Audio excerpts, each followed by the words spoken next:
माता पिता को भी कहना चाहता हूं, गुरुकुल के आचार्यों को,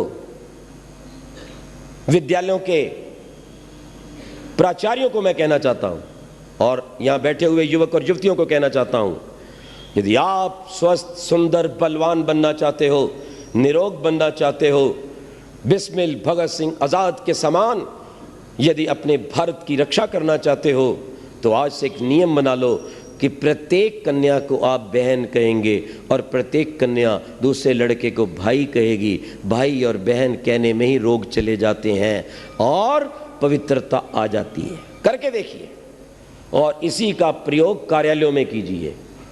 जो विवाहित हैं उनको भी मैं कहना चाहता हूं, क्यों नहीं प्रयोग करते? इसलिए नहीं करते ना कि मामला गड़बड़ है। इसलिए ब्रह्मचर्य की रक्षा के लिए ध्यान रखना, यह साधन है। सात्विक भोजन, प्रतिदिन व्यायाम, आपके शरीर की शक्ति खप जाए। ब्रह्मचर्य, सर्वांग आसन, गाय का दूध, सब्जी, दिन भर पानी पीते रहना ताकि कब्ज ना हो। कब्ज नहीं होगी तो ब्रह्मचर्य की रक्षा होगी। रात्रि जल्दी सो जाना। जो रात भर जागते हैं, रात को वायु बढ़ती है, वायु मन को चंचल करती है और वो व्यक्ति कोई भी कुकर्म कर सकता है, वो अपने आपे से बाहर होता है। ध्यान रखना इस बात को। और रात्रि मंत्रों का पाठ करके सोइए। तन्मे मनः शिव संकल्पमस्तु। हमारे यहां ब्रह्मचारियों को ब्रह्मचर्य की रक्षा के लिए एक मेखला बांधी जाती थी, शायद आपने कभी देखी हो, और उस मेखला में एक गांठ होती थी, बहुत मोटी, मूंज की मेखला, पीछे मोटी गांठ। क्या रहस्य था उसका? कि ये विद्यार्थी सीधा ना सोए। सीधा सोने से ब्रह्मचर्य की हानि होती है, हमारे पेट का और उधर हमारे मूत्राशय का दबाव पड़ता है। इसलिए यदि आपने ब्रह्मचर्य की रक्षा करनी है, बिना स्वप्न के शांत निद्रा में सोना है, पवित्र बल को प्राप्त करना है, तो सदा करवट में सोइए। बायां करवट सबसे अच्छा है, दाहिना स्वर चलता है, शरीर में अग्नि का विकास होता है और सब कुछ पच जाता है। ध्यान रखिए, ये एक और साधन है। ये ब्रह्मचर्य के लिए लाभदायक चीजें। प्रतिदिन ब्रह्मचारियों का जीवन पढ़ो, देशभक्तों का जीवन पढ़ो, ऋषि दयानंद को पढ़ो, चंद्रशेखर आजाद को पढ़ो, राम प्रसाद बिस्मिल को पढ़ो, रानी झांसी को पढ़ो, दुर्गावती को पढ़ो, सुशीला दीदी को पढ़ो, जिसने अपना अंगूठा काट कर कलकत्ता में और उस खून से भगत सिंह को तिलक लगाया था। तुम मेरे भाई हो, मेरे खून का ध्यान रखोगे और अपने देश की आज़ादी के लिए जीवन भर काम करते रहोगे। और भगत सिंह ने एक अच्छे भाई होने के नाते जीवन के अंतिम श्वास तक अपनी भारत माँ की सेवा की और हंसते हंसते फांसी के फंदे पे चढ़ गया। अगर प्यार ही करना है तो इस तरह का प्यार कीजिए। याद रखिए, मैं ऋषि दयानंद ने ब्रह्मचर्य के बल से मृत्यु पर अधिकार किया। मृत्यु स्वयं नहीं आई, बार बार खटखटा रही थी। ऋषि कहता था चली जा, अभी टाइम नहीं है। उसके बाद बैठे, मंत्रों का पाठ किया और फिर अपनी आत्मा को छोड़ा। और यह स्थिति भीष्म पितामह की थी। ध्यान रखना, इस बात को समझना। और कितना बल था। कहते 2 खुखार सांड आ रहे थे, उत्पात कर रहे थे। पूरा बाजार जो था वो भगदड़ में था। स्वामी जी को पता चला बहुत खुखार खांड है। आपको पता ही है, सांड जब लड़ते तो कुछ नहीं देखते। अच्छे भले भले बलवान व्यक्ति डर के पीछे हट जाते। ऋषि दयानंद आगे बढ़े, प्राणायाम भरा, अपने बाजुओं को फैलाया और उन दोनों सांडों के सींगों को पकड़कर धक्का दिया और उन्हें दूर हटा दिया। ब्रह्मचर्य आप में बल भरेगा, सुंदरता बढ़ेगा, तेज भरेगा, बुद्धि को भरेगा, आपको जीने का आनंद आएगा। और जब उस जीवन की ज्योति, ब्रह्मचर्य की ज्योति को लेकर आप ओम का जप करेंगे तो भगवान आपको शीघ्र मिलेगा। पक्की बात कहता हूं। और ठीक इससे विपरीत, अंडा या खाने वाला व्यक्ति 20 जन्म में ब्रह्मचर्य का पालन नहीं कर सकता, वो जरूर अपने जीवन को बर्बाद करेगा, क्योंकि वो उत्तेजना पैदा करता है और वो व्यक्ति व्यसनी बनता है। शराब, मांस, दुराचार, गंदे गीत, अपने हाथों से कुचेष्टा करना, जीवन में गंदे विचार लाना, यह ब्रह्मचर्य का पतन है। जब तक आप 16 वर्ष से बड़े ना हो जाएं, 25 वर्ष से बड़े ना हो जाएं, तब तक विवाह की बात मत सोचें।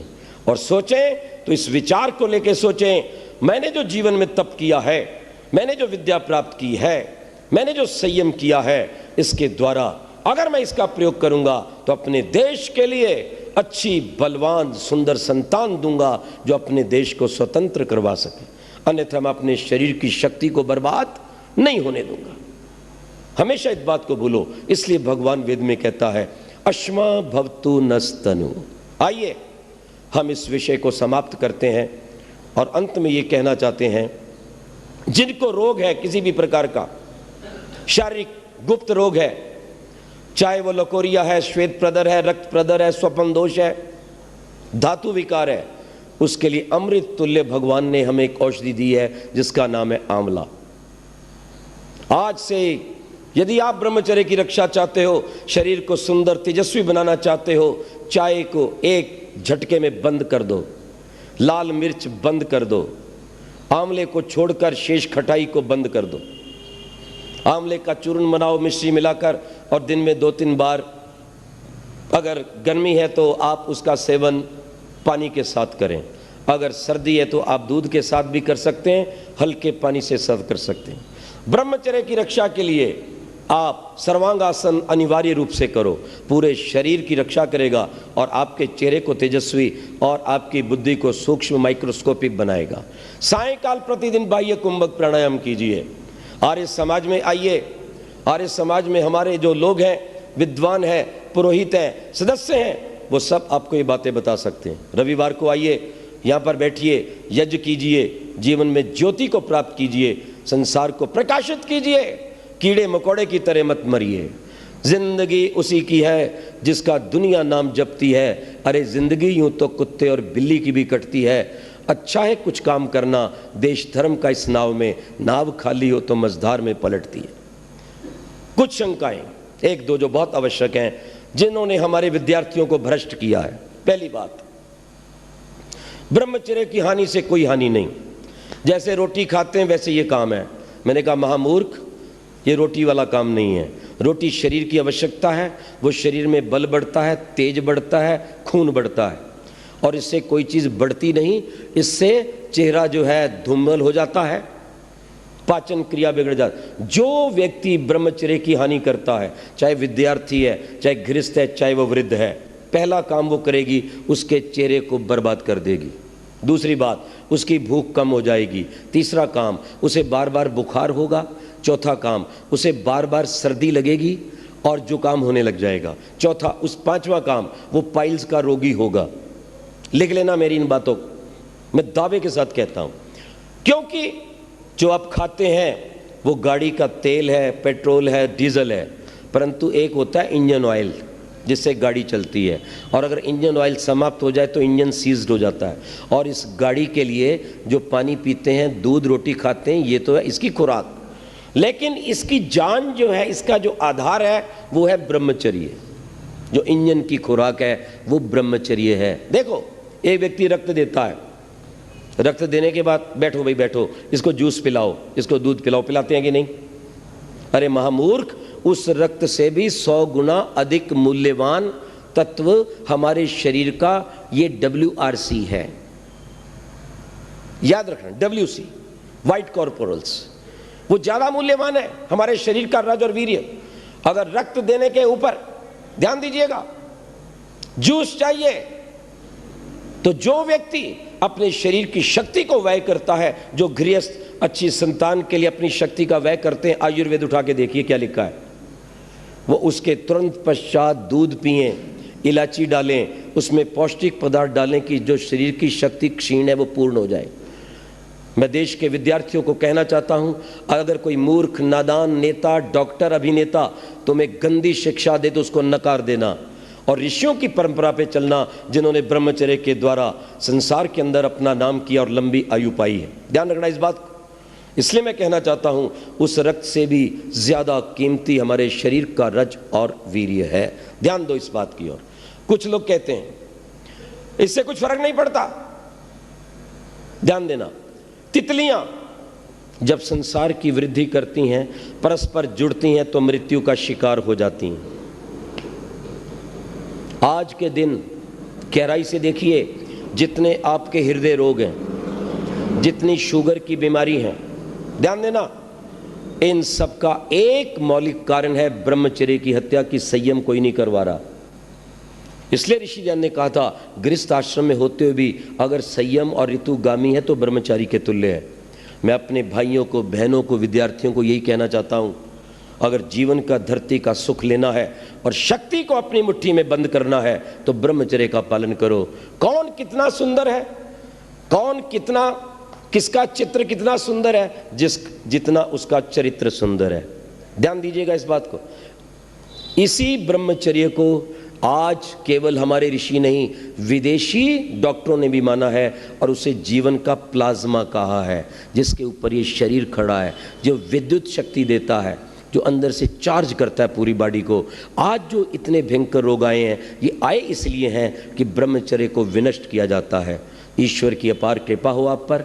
आप अपने भोले शंकर के समान, ब्रह्मा के समान, राम के समान जिसने 14 वर्ष तक ब्रह्मचर्य का पालन किया, कृष्ण के समान जिसने विवाह के पश्चात भी 12 वर्ष तक ब्रह्मचर्य का पालन किया, ब्रह्मचर्य महत घोरम तीर्थवा 200 वर्ष, मैं ऋषि ध्यान के समान जिसने जीवन भर ब्रह्मचर्य का पालन किया, राममूर्ति के समान जिसने ब्रह्मचर्य का पालन करते हुए सैंडो को कहा था अगर तूने अंडे, मांस, बकरे खाए तो मेरे सामने आओ।